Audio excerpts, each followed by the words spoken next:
Tukulandirani ndicho ku program inanso ya Sports Access pa Zodiac TV, program ya nkhani zamaserunikira timu ya dziko lino Malawi Queens imene yamalizira pa number 7 ku Commonwealth Games. Kodi zaenda motani komanso nkupanga improve pa tosawananso the Scorchers ili mdziko la Morocco kumeneko ndithu yako tsaka pang'ono ndithu point kapena kupambana ndi timu ya Zambia tikhala panga qualify kupita mu quarter finals. Tiunikira kodi magame awiri amene apitawo komanso phatikiza ndi imene tapha timu ya Egypt 3-1 inali motani komanso build up tikamakonzekera ndithu masewero amene akubwera nkuyang'ana zili ndi zili. Osalanso kumudzi kuno tikuyang'aniranso Airtel Top 8 kumeneko matimu awiri panopa ndamene akhale akulimbirana kwa timu imeneyo kamba za Eka FC komanso Mighty Wanderers. Ndi zimene komanso zambiri tikhale limodzi.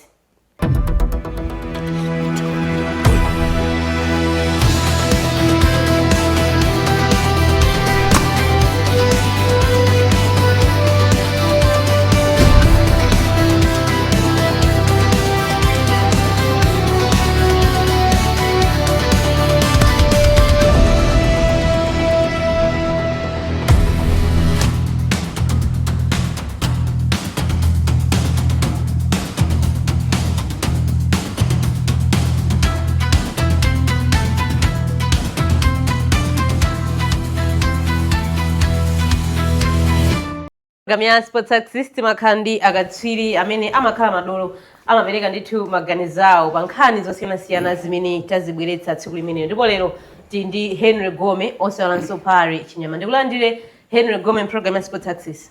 Ya ndathokoza kwambiri aida kuti tuli limodzi program ine ya Sports Access. Pali nkhani zambiri zimene tikambirane monga mmene mwafotokozeramo komabe kumango kumbutsana mmene zikukhaliranso kunja. Taona panopo kuti matimu tsopano ali ku pre-season kukonzekera season imene ikhale kuyamba posachedwa pompa ma defending champions Arsenal ikuoneka kuti sikugawa maswiti. Yes, I think league kuyamba pa 21 August and the first game actually ndi ma defending champions Arsenal pajama yamba ndi ma defending champions. So Arsenal ndi timu imene yangola kumene Coventry kuti tizala ndile so Coventry hata so kwa nthawi yaitali kuti league ija yafika pa size ino. So tikuona mene zikuenda ku pre-season Arsenal ikuchita bwino kwambiri anakumana timu ya Girona aimenya mosa mwankhanza kwambiri mpaka 4-1. Taona timu ya Liverpool kugonja ndi timu ya anatango kulandirani Chelsea ya gonja Man U so kanga kuti ikuenda zondoka koma ma defending champions akuonesa kuti yayi league are ready kuti apange defend for the next 5 years. Tatokoza Henry Gome ni mazuzo tingangokulandira Arsenal si mashura pamenepo. Kumakumbusana. I think mwambo jama pereka amapanga recognize anthu amene amayikonda kwambiri wena ukhale ngulu limene lolo. In fact I'm a member of Arsenal Football Club. Timapanga subscribe nitu. Official member timalandira zabwino. Sifa kama sewera ya. Ndikulandire pale chinyama amabwera panopa mochedwa paseti pano anthu akuti ruga ruzosezi ati mwachedwa kwa ruga mwene sikwa masewera kuti mwayi kwa ruga sikwa masewera kuti muntu ndani munthu ruga sindikudziwa zimangoti kuti ruga inu munangopita ko basi kaona stadium kuti ine maucha chipisi ine maucha chipisi ndizina zotera kangati Gome kani namuona kama ndeketa gwera ngalani ubu kwa ruga koma itathokoza kuti iti limodzi program ine ya Sports Access aziko kwambiri ndamene ndithu makosana amene timakhanawo nthawi zonse program ya Sports Access pare chinyama komanso Henry Gome. Tikuyamba ndi atsikana athu amene anali ku Commonwealth Games kumeneko alekezera ndithu number 7 kutsatira ndithu kupambana masewero atatu komanso ndithu laona agonja masewero ndithu andi timu ya England komanso Australia. Ndoti masewero kwana 5 kupambana atatu agonjanso ndithu masewero kwana awiri. Result kapena kuti position number 7 zikutanthauza chani ku timu ya dziko lino makamaka ku masewero a netball Henry Gome? Well, I think tikaona ndi mmene yachitira timu yathu ya Queens ya netball tikoza kunena kuti a bit of an improvement mwina tikatenga ndi mmene taendera pakatipa. Koma if you look at my results amene tapeza, it's the very same teams actually zimene timazichinya tikapita kumpikisano ngati umene komanso tikamakumana nawo even mipikisano ina ndi ina. So ndikuona kuti palibe kusintha kwakukulu kwenikweni because tikamamva makocha wakamayankhula, for example nimamumva Peace Chawinga amene akumthandizira mphunzitsi wa timu imeneyi Debbie Fura amayankhula Peace ngati kuti timu yapanga improve kwambiri, akuti target yawo imene anapanga set imene amapita kumene kuku ayikwanirisa ndi imene iyo nakuti akathaipa number 7 ndiye ndikumadabo kuti atsono ineyo mungamanyamuke kunoko kumapita kumpikisano kuti mukathaipa number 7 and pa number 7 ipo you are talking of matimu oti machinyakale, so you want to maintain. It's like we are maintaining the status quo kuti ife tikufuna tikhazikike pamene tilipa, sitikufuna kuti tisunthe kupita kwina ndi kwina mwina imene akunena iwo tikatengera ranking because timakambirana iwe Aida ndimakufunsa because it appears like kuti matimu onse amene amasewera netball pasiko lapasi pano they are Commonwealth countries, ndi mayiko amene ali mu Commonwealth and because timayona ranking yet because I was saying kuti Malawi yapanga improve yabwera no pa number 7 kuchoka pa number 9 yabwera pa number 7 ndiye timati kodi palibe matimu ena amene they are outside Commonwealth countries amene sana apezeke kumpikisano umene because mpikisano huu inali Commonwealth Games okay, maiko amene anali pa chitsamunda pa chithaganya cha dziko la Britain okay, so amatirana abe kumakati kumbutsa kuna kuti inuyo ngakhale munalandira ufulu komabe inuyo ndino munalibe pansi pa ife chithaganya ndi amatirana ndiye timapita umene uja tili mwetulira nkumakanyadira kumwe kuja ati to Commonwealth countries. Now ndeta ona kuti it appears kunena kuti maiko onse amene amamenya netball they are Commonwealth countries. Because if you look at madolo no, but if you look at that list palibe dziko lina limene mamenya netball limene is not on that list. In fact, those that are not on that list they are still Commonwealth countries, maybe because they did not qualify. Because there is Zimbabwe there. Zimbabwe was under British protection. Zambia is not there. Zambia was under British protection. Tanzania was also under. Is it? No. Tanzania was. I think they were under Portuguese. Outside. They about, and of course Kenya. Kenya was also under British. But not Tanzania. Tanzania, I think Germany. But the all Commonwealth country. But look, they are not there on the. But aside those teams, palibe soma timu ena amphamvu amene aku netball kwamene ngene kuti akuti pa list po palibe. So that's why maybe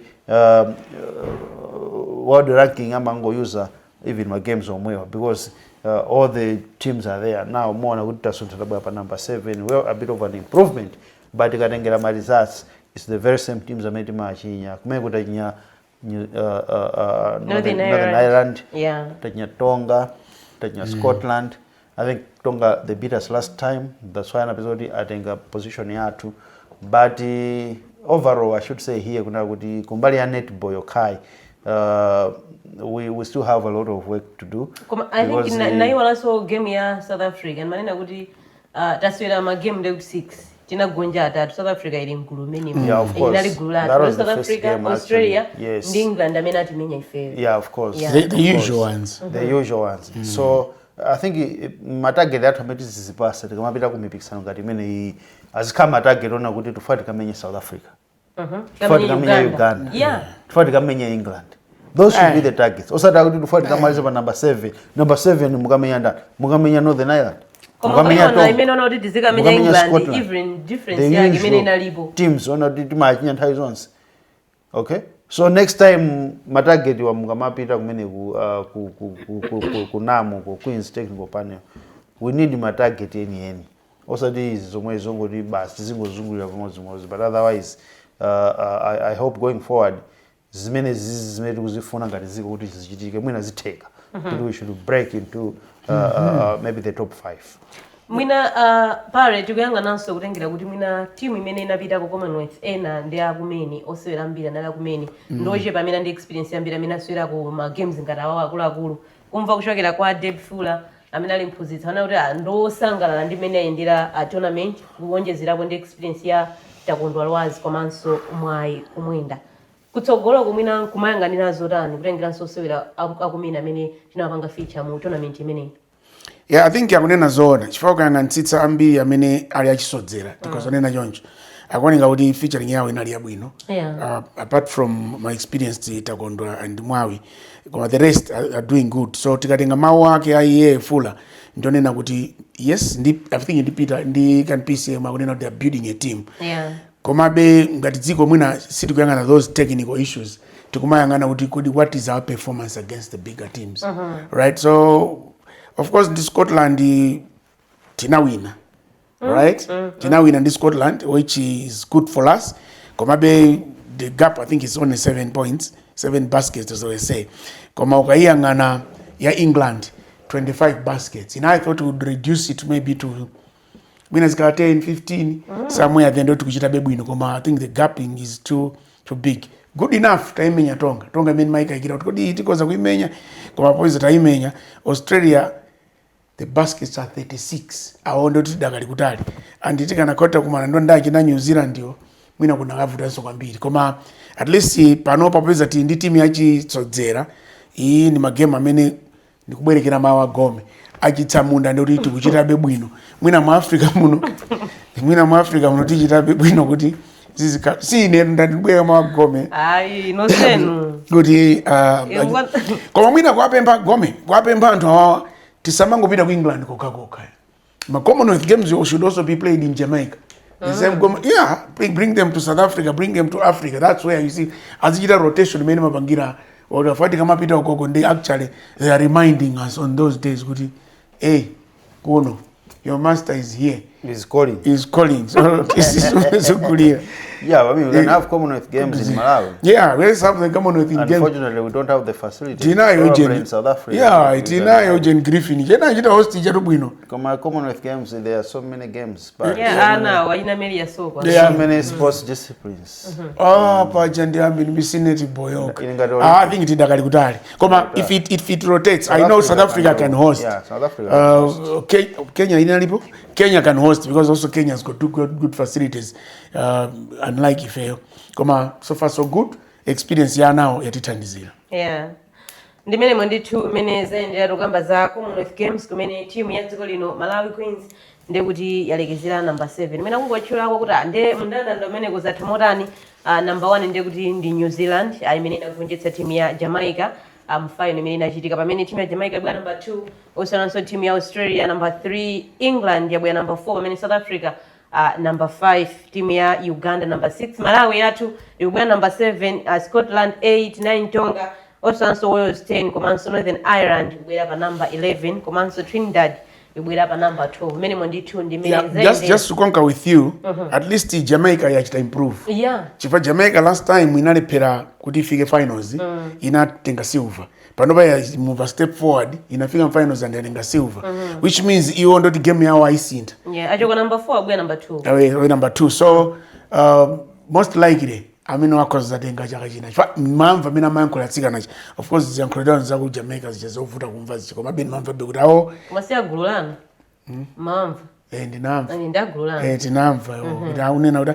They want to improve on the akakhala nyamata wajama acha the Reggae Boys akapita World Cup. Awa kumacha kuchanda wala so zinawo komandiro mwero. So abangadi improve yeah. So actually I improve. So if also digite emulate with 7 says a current so 7. Yeah. Tizibwera muna chako number 5. 5. Zakhala bwino. Zakhala bwino kwambiri.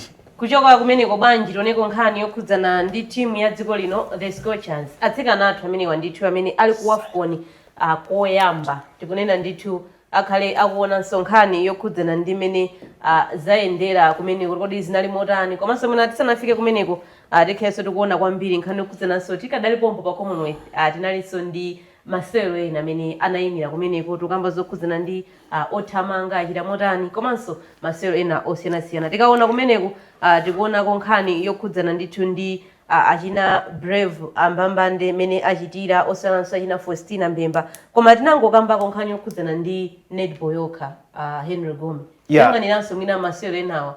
Yeah, I think overall performance tikozera kuti zativuta solendo uno because palibe athlete watu amene watenga komendulo kumeneko.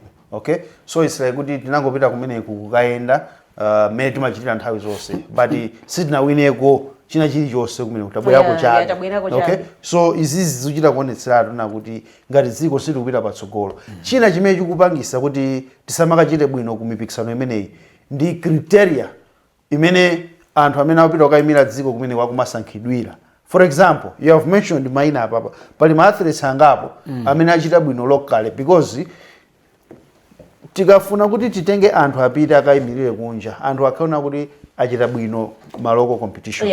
Okay, timatero kuti amene wachita bwino locally ameneyo ndi akayimire dziko, kandi kumpira kumene Wanderers champions ujeni league champions akuyimira dziko mipikisano ya CAF. That's what we do. Timatenga amene nanga mungawatenge timu imene sinamaliza pa namba ali kumusika ya pakati. Now if you look at Maina local anachita bwino Henry sana bit Asimenye digira Asimenye amachita bwino local kuno. Yeah, Asimenye fine. She Locally she does very well, and Panobo she's in camp. But I'll give you an example. We have Brave Mbambane. No, she's in Portugal. She's now in Morocco. Of course, but Maina ngati you have mentioned of there's Brave Mbambane. There is Faustina Mbetsi. Yeah, there is Teresa Master. There's Kefas Castin. Another time she won the For example, if you look at the Matthew Sameda Chulao, ena wandonena kuti awinapo, for example, Blantyre Marathon, okay, National Cross Country, Zuzu Half Marathon, kubwera even Bimo Race ya Standard Bank, ndi maathletes onna kuti ena wakhala kupambana mipikisano ngati imene yoyo.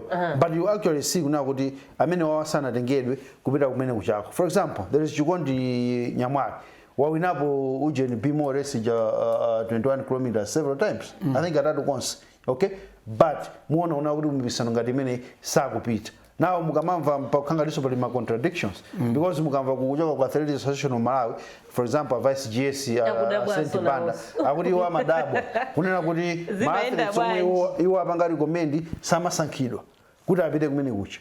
Okay, pamene mukamva kuchokera kwa Henry Sakala ku Malawi Olympic Committee akunena kuti iwo selection amapanga based on recommendation ya technical committee. Komasa kuti amaona behavior and potential to do well in specific categories. What kind of potential are you talking about when you are getting these athletes?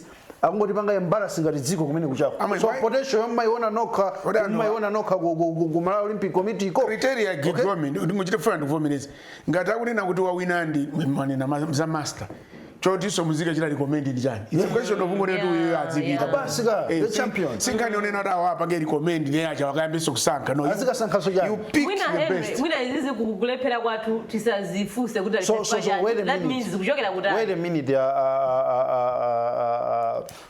Aida akuti based on akuti good adamayona good behavior and potential to do well asakala atu amene. Now if you are talking of good behavior muntu yowawina kunoko wawina ndi champion kunoko wawina ndi bad behavior. Okay, jebu funa musi nde iya tufusa kuti wawina kunoko wawina ndi bad behavior nde kuno tipitenge bad behavior ikawinenso kunjaka nakasa kuwina ndi bad behavior. If those are some of the factors mina kuti amayang'ana because Aida kusachita bwino kwa dziko linoli pa it is our own making. Athletes atu kuti samakachite bwino it's because of anthu amene ali kusogolwa wawa atomvesa chisoni kwambiri.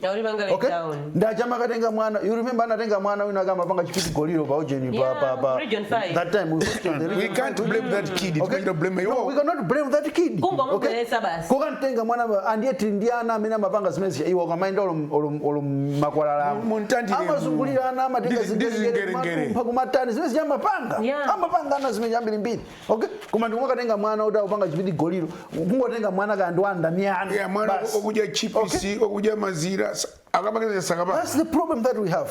Okay, so choice and famina kutonongera ma sports and ukamava maina ake anthu amene amachulidwa kumene kuku kandi ku Malawi Olympic Committee ko kandi ku Athletic Association of Malawi kandi ku beauty contest anodakhalitsa umene. Henry never scenario ine akunena inachitika Chikondi Mwanyali amene akhala kuwina Bimo Race kwa nthawi ya Italy anauzidwa kuti apangeza visa yake wapanga 11th hour kuzero kuti basi ali sober list sakuvaya. So those are some of the zinthu ngati zimene zoti anthu amene mwina akanatha kuti imira utachita zazikulu. Musia champion mukatenga munthu si champion, what do you expect? Okay, so I'm just frustrated. What do you expect? So anthu amene muli ku Malawi Olympic Committee you need to change. In fact, leave the office. mukutonongera masewero muziko muno. Gome,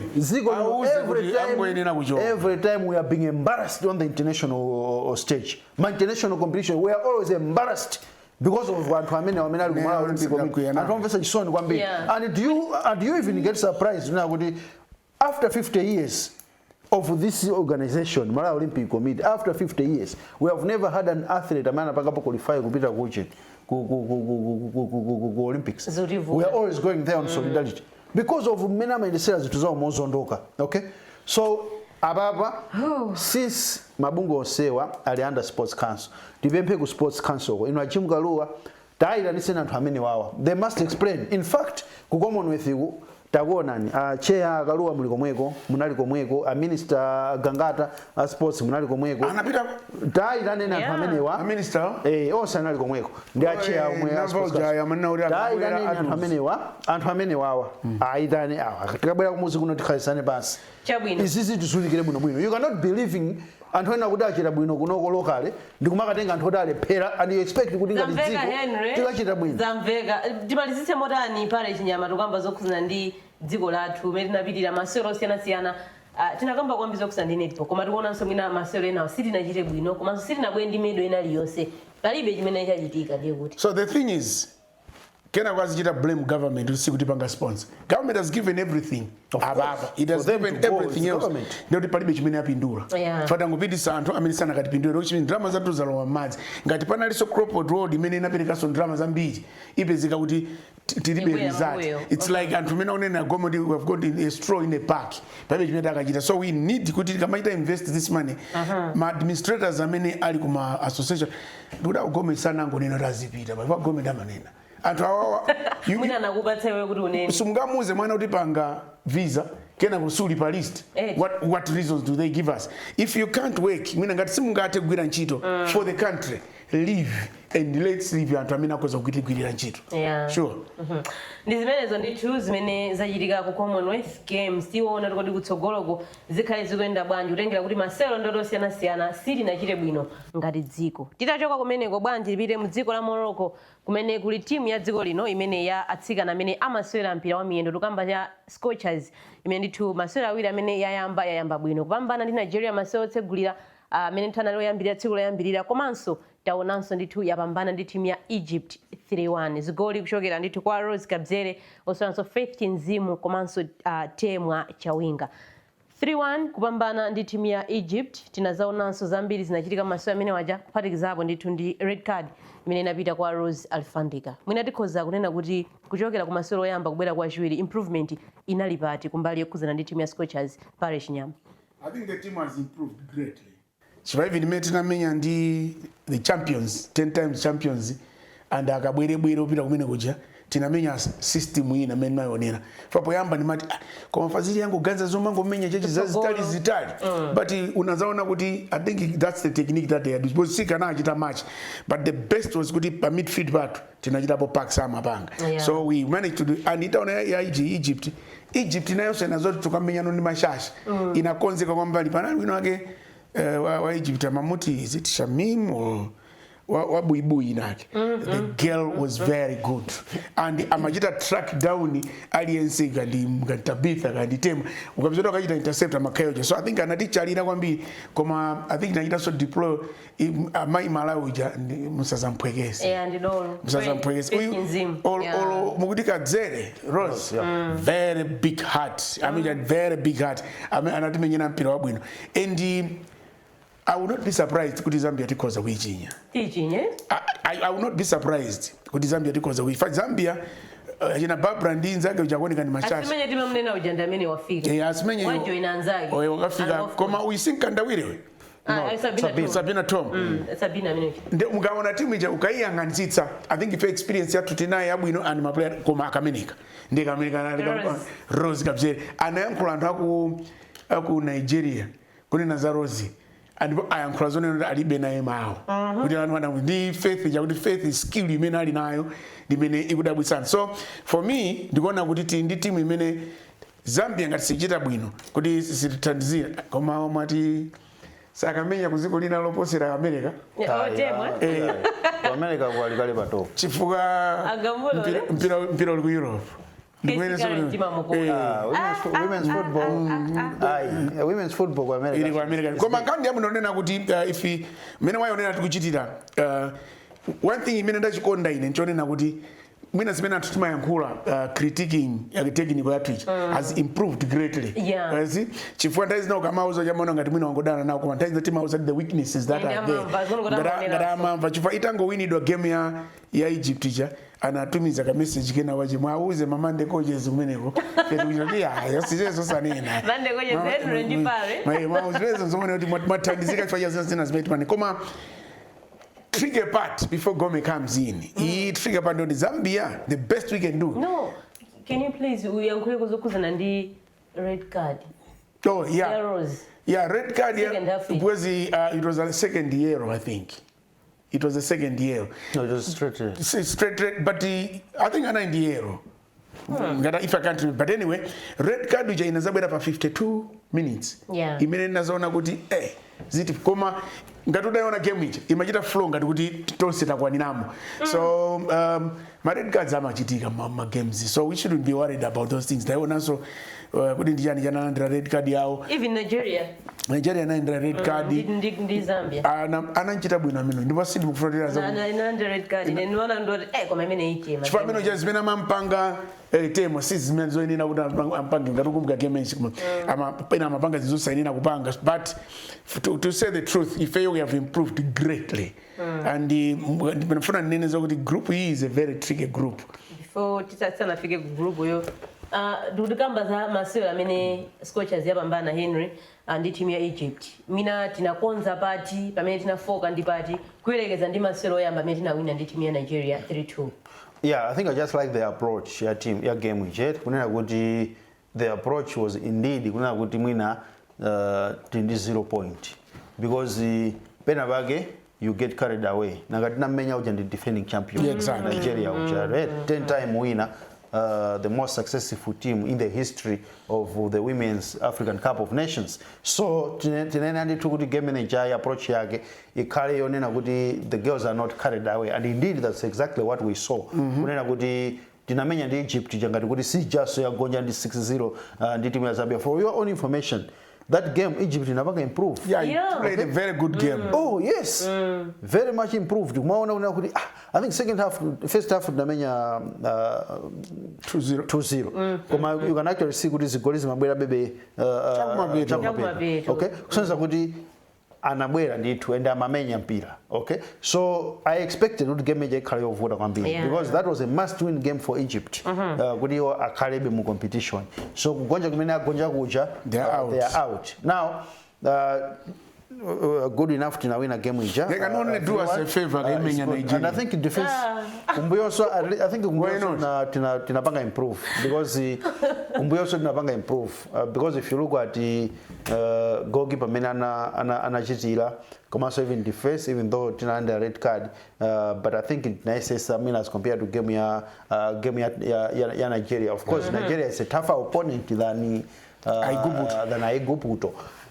On the other hand, Zambia yakangotira so kutira njenga mumpunga wa gulu because look aluza ndi team ya Nigeria game yena kuti akawina bwino oja bwino draw because game ija Nigeria picked the red card. First half red card. Zambia defender and in fact Nigeria ndi mene mabwera be more pesa kwambiri. Kama unika kuti game just muonika so game I think anazajinya sana akanira goal. You see? So you can actually see kunena kuti Nigeria ija ndi team be option nditu because what they show they and in fact wajinyanda shora amena namsia abanja game imena okay anamsia abanja ana mojedwa but she's the one who came in experience yake ataniza abambana muri ashora muri kanu ndio yamina ndio yampasa red card. Of course was very good that day.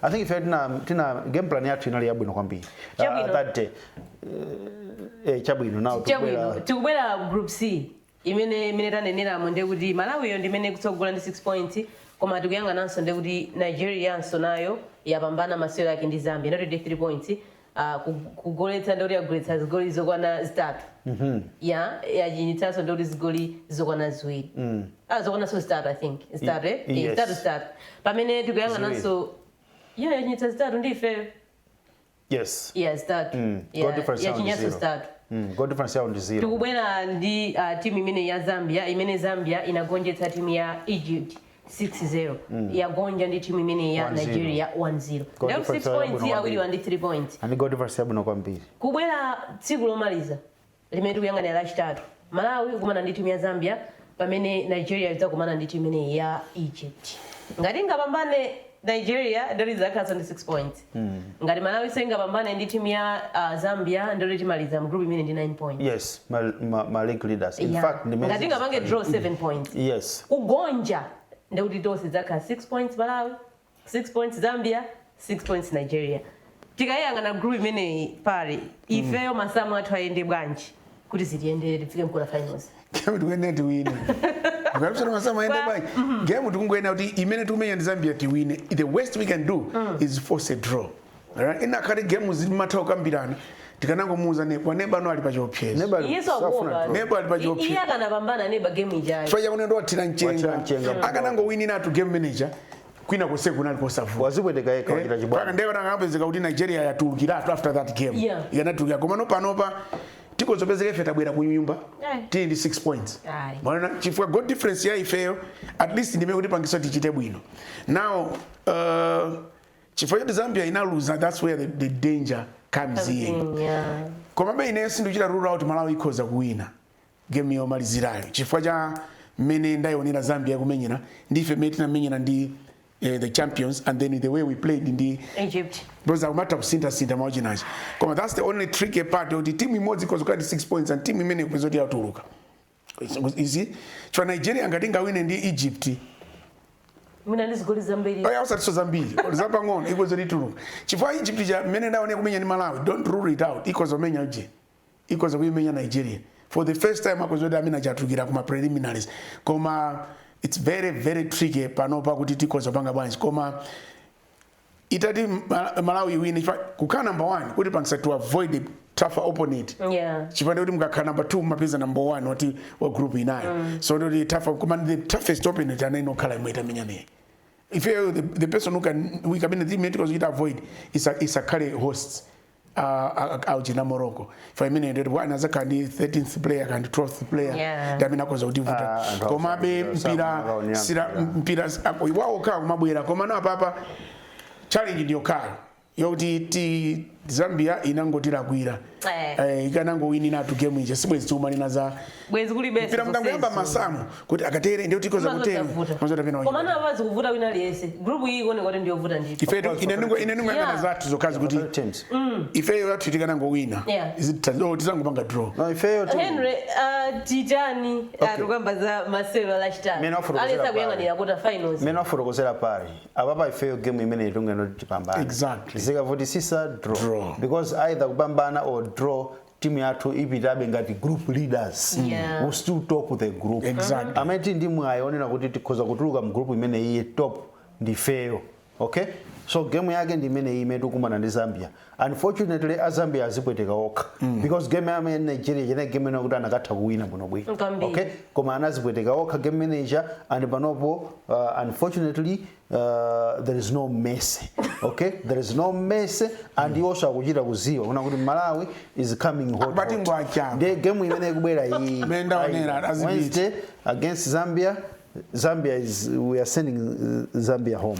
Mukaona so even we are sending Zambia home. We still have chances. Tukupanga qualify ife tukupita. Akuti chura tu ife yo Cape Verde. Zambia azipweteka okha. Okay? Amari chura Cape Verde rumene. Akuti ife yo tamdima surprises. Kwa ungeamba kumene Nigeria can't understand why we have beaten them. Akuti amanena pena paja akuti you know I group to magazi mngainya we collected 3 of our own. Now we have collected 3 of your own. Koma I should say here pare kumaso aida kuna kuti game edu kumana ndi Zambia ikakha game yovuta kwambiri because Zambia they know kunena kuti lose draw kugonja akutuluka basi mu mpikisano umenewo so Zambia nayo so ibwera mwanda kuna kuti ameta luzira ndi pamene kuna kuti fair game is to kufuna kuti lose because now so kufuna kuti adutse now ifeyo ndithu tungwena kuti game imeneyi titenge seriousness, titengere serious. If Zambia wins in the event of Zambia ya win, ndekuti ifeyo tipwetekeka because Nigeria and Egypt, Nigeria ikawina and ikawina so this goal zambiri, okay, because Egypt has proven that it's the weakest team in the group, okay, so Nigeria obviously you go in pa Egypt, okay, so if we should avoid defeat pa Zambia, because if Zambia wins then tipe zona kuti ifeyo ndamete kubwera kunyuma because goal difference yatu siri bwino. Nigeria and goal difference ya bwino ali pa 0 aba sonza kuti pa 0 pamene ali angoonjezerano zigoli zimene akataka menyere Egypt, okay, ni pa bwino boti zimene akamenye Egypt mwaona Zambia goal difference yao ali pa 5 plus 5 so pa plus 5 ipa iwo nife tafana na ma points ndekuti iwo abe zota apita. So we need to be very careful game ya Zambia and game imene yofunikira kwambiri. Nikanena kuti Zambia awa atira mchenga mpunga wa goal because zinthu zimayenda bwino mwamia ngapati kuti ndineba tonse tikupita. Koma so okay, it's a very crucial game. Ndakumbukira tadikira Gomi akunena kuti sisi zitengeraso head to head titafanana ile head to head ine ife ndi Nigeria titafanana ma points head to head ndio dife tinamenya ngati goal difference koma naso goal difference mama ndi goal difference maso ndo azabwera poyangana ndio kuti ikazakhandira pa hand Nigeria zayangana naso pano Malawi ndi Zambia head to head yoso pano yaina kwanje itakuwa na 6 points lezi yangana head to head ya Malawi ndi Zambia. Yes, I failed to win ino no kuina kodunga ina Zambia but we say jana bwera kuno tinaisongoneza enda jina kuda kwanji of course kuyangana so mina head to head mene tachitira tinakumanako ma friendly ndi timu ya Zambia 2025 Malawi inafana na mphamvu ndi Zambia 1-1 tinaza kumananso Malawi inapambana 3-2 tinaza kumananso Malawi inagonja 2-0 pamene mfaino tinaigonjetsa timu ya Zambia 2-1 ndikupira kuti tikaona be Master TB akumati kondera bembali twachapa ino twachapa ino kani society tizwelinga papa ndi 9 points fa amsama kupete Malawi ikhoza kuchita mina yachitira mte palibe dziko lonse mena atipatsa ifeyo mpata olo ine manena kuti kumeta pita kwa at least mina tikawine game imodzi kapena awiri surprisingly tamenya champions why not go why not go the way chifukwa chimene chikutipatsana mphamvu chonena kuti tinatenga kosafa koyamba panopata kita improve takamenya champions tutamangira kuti fika quarter finals titangofika quarter finals most likely world cup debate exactly world cup debate name Zandisi Ndalosera you goodwill uzikauza ndazako ndizvezo ndituzo kudzana ndi timu ya dziko lino imene score chance khedu kuyanganiraso na fenso 3 points kapena draw ngati zingavute kwenikweni ndi timu ya Zambia ndicho linga yoti na fenso tipange qualify kupita ku quarter finals kumbukira kuti amene atafike semi final amene not straight akupita ku World Cup. Bwanji tipite ku break tikachoka kumene kuti khedu kuyangana nkhani yokuzana ndi men's football kumeneko kunali Airtel top 8 matimu awiri tsopano ndi amene athambitsani mu ndime yotsiza ya Airtel top 8 kamba za Ekaya FC itagonjetsa timu ya Karonga United pamene timu ya Mighty Wanderers nayonse inagonjetsa timu ya Blue Eagles. Kodi amene atatenge chinthuchi ndi ndani? Bwanji tikumane tikachoka break.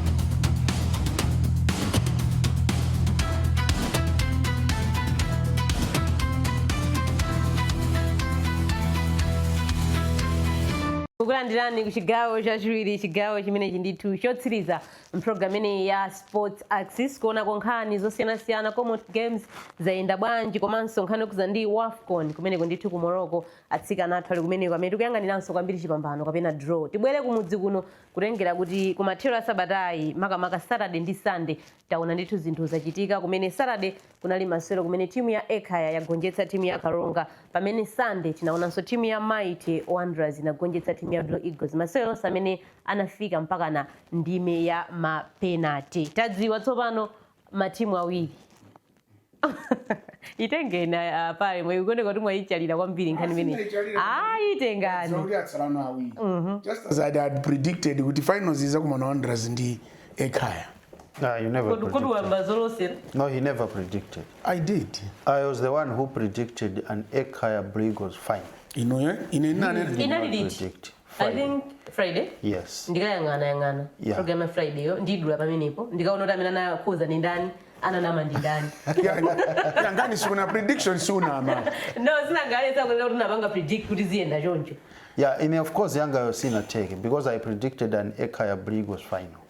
But it's a Wanderers. In Wanderers ekhaya. Maybe but in other forums, but I said kuti akoze kuma na finals. Koma not yambire game ya Saturday. Yes. Imene yamenya ekhaya ndi Karonga. A very very good game. I think ana ekhaya ja yatsikana kuti ana ndikangani ndanyuza kwambiri. Koma nyamata ekhaya. Ayamata ekhaya January tisanamizani mpira uja kumenya. Mpira uja kumenya the first 20 minutes morning akuti Karonga was misplacing my passes pafupi because ndo awira atatu aponya apasira ndani kwano ekhaya mwene kuti kamapita imapita with a purpose and I was not surprised that anachinya kwa yambirira kuchi. Of course after kuti ije ni Karonga yachinya game jana zona ngati it's a bit tougher komabe ekhaya actually is playing very very good football.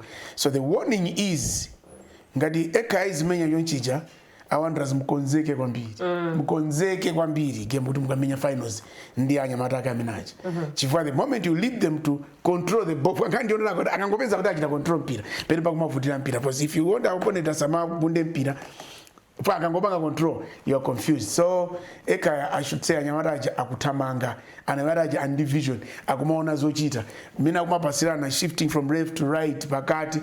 For me, they are good to go. Akutamanga matimu. So, kubera game ya Sunday. Manager neona kuti my expectation was Wanderers was going to win convincingly. Also figure so penalty. Mina against goal is status 9. I think they have proved me wrong. All right, apanikiza kuti kupanikiza chomwe sa kuchinya score is. Right, Brigos came into the rhythm inamba no pina chikeni itafika pa 1-1 aliyense amabiro akuoneka kuti apopo aliyense mtima kwa watu mukai wasungisa pena paja otherwise akoza kugwa because game jamajita sway both sides.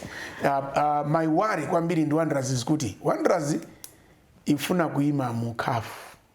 So masoredaka wawa kuti tikulephera mamenya at that level chifasangali na mizire ground sangana mizire so atmosphere afuna mamenya CAF akwene nachita improve kwambiri pa mamenyedo apo finishing yao ikoni kuti mavuta kwambiri in terms of inda kumasunga mpira kumatali nawo china chili chose for kuona striking force yao yakamwendo Sama Diong Shehe Muhammad Suluba yonseja ikoni kati yabwino kwambiri why is it that they are not scoring anyamata wa jambali aja mipira kumabweresa particularly Gadi akumabweresa mipira so chibe chungofuna ndoti how do they do those things. However, Blue Eagles is not a walkover.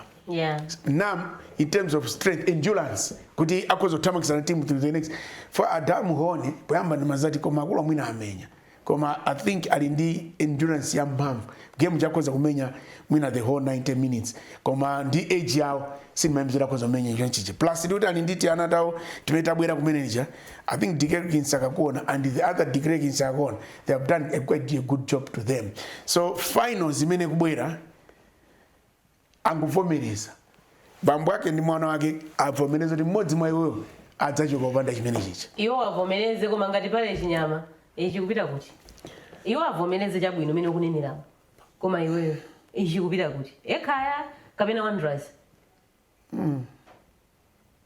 aitu sindikuziwa sakuziwa chifukwa tinene zoona matimu so amene akumenyera for me to predict ndi dzamba kunapa for the sake of predicting. Of course prediction imangokhala basi sizipanda zoti ziyenda choncho basi zikuyenenda choncho yeah prediction of course imangati wangonena wangonena koma be kukuonera ndiyenda yonena game ija based on analysis Of course, Wanderers has an upper hand. So prediction is based on analysis. Wanderers has...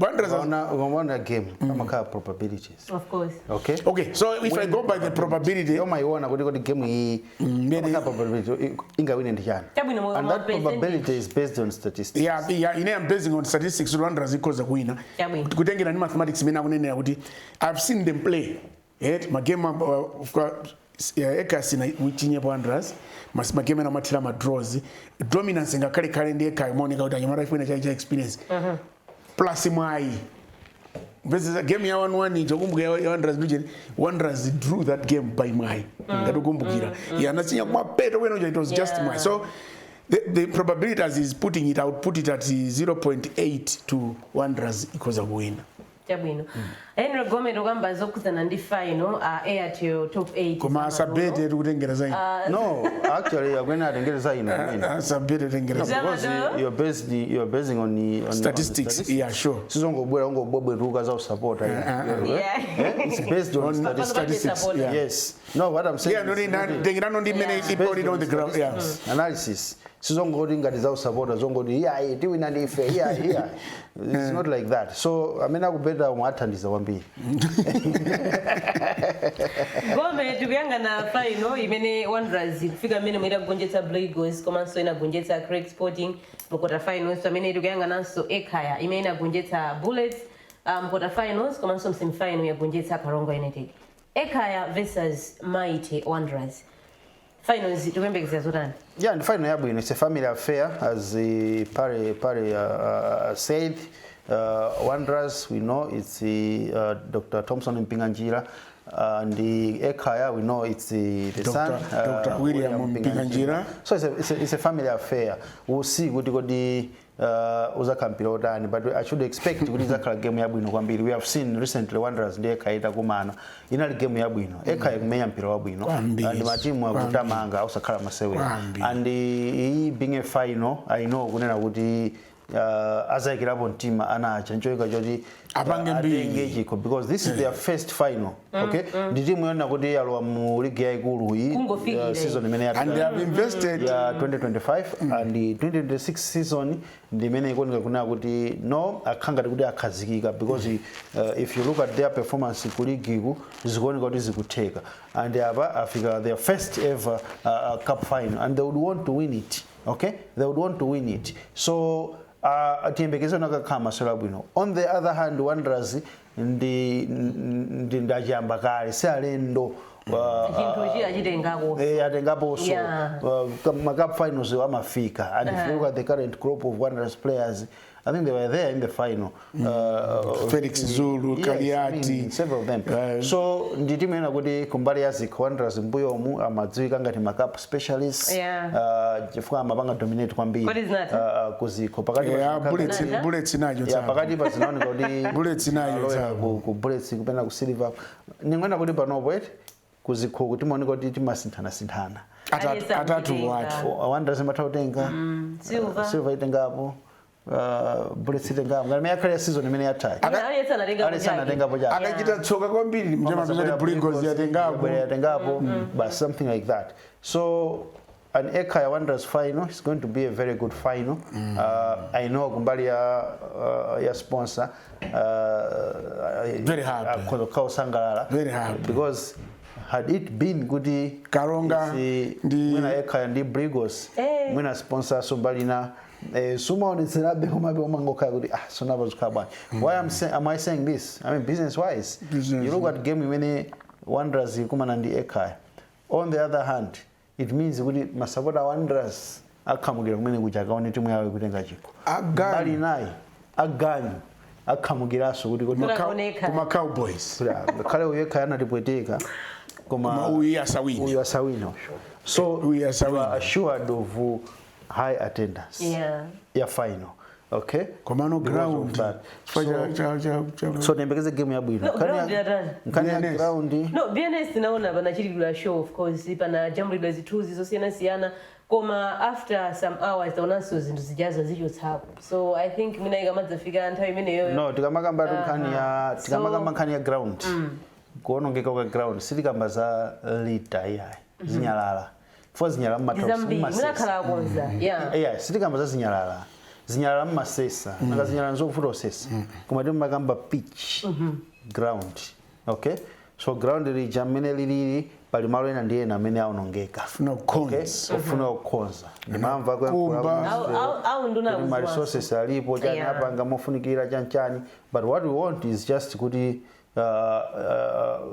the damage that has been caused manga pa ground ipo akonze before inspection ya CAF because we want to use that facility ma CAF games amena kubera ma Africa Cup of Nations it's just next month actually September tukamba in South Sudan so global jengona carbon obwino before the inspection I think inspection kubera pa 14 which is not by 8 okay somewhere but we have next week or so basically about a week kuti ndipakonze bwino pamene pachapa and if the stadium passes CAF test, and I should say here, whether it passes the test or not, pamene pachapa Bingu Stadium puja masewero abwerere. There is no way munganene kuti mpira usaseweredwe chifukwa tikufuna tikudikira CAF inspection and mukalola show ichitikepo. Kuganiza kozondoka kwa mtundu wanje kumeneko. Bwalolo ndira masewero. You get my point? Bwalo ndoti paziseweredwa mpira. Nde mpira unguti usaseweredwepo chifukwa choti kuti tikukonza bwaloli kubwera CAF inspection. Koma mungalolesa kuti dance ichitikepo pamenepo. Kuganiza kotani kumeneko. Okay? Mpira supanga ndalama. So tinene apa kunena kuti bwaloli ja panopo latsegulidwa. Weekend iyi ngati pali magame aseweredwe. Bengo. You cannot ban the stadium kuna kuti mpira usaseweredwepo kwa pasichitika msho. It doesn't make sense. So final made kuika mbai it's coming by 31 August something like 31 August pa Bingu Stadium. Fa uzo government izinaruka kuti ku family kweweyo ulibe chilichonse pa family. Nda ngono wako ndamaya ndi dollar oluka chitika zina mata tadikira chimwe nachi. Olata bwera mochedo. Amati tadikire iwe tulipo mpuankulu. Ndi amazati ukati yakupa dikira ndikaye. Ino sintha kuti muyambe kupemba. Ndama yankhule. So izinda ngonena ifaja pa Bingu jamina zachite. Goma is right. Field track yotamangira ija ndi ama athletics yodako zotamangira. Pali aneti bombali na ija naona ku basketball kulipenda baje kama kali jump on the line. Sinti naonepo pa stage yokuti apa pominyera manzi kapena kuti music ya ludo mukamulija. So I think priority in mocha chipiso business na sina na masewe. So priority government is right to say ngati takonza you cannot suspend sports in all and then accommodate dance. Kena koso mzaki accommodate challenge kamenyeni makwaya festival bene banyanja and sports so the plea to Malawians and the government maka nzanga wina kiti mati makimilani mwali Konzani stadium ija mpira tuyambe kuumenya chifukwa effect siko zokhala ya national team yeka wandazi mzabiza nayo sodi kamenyera Zambia CAF so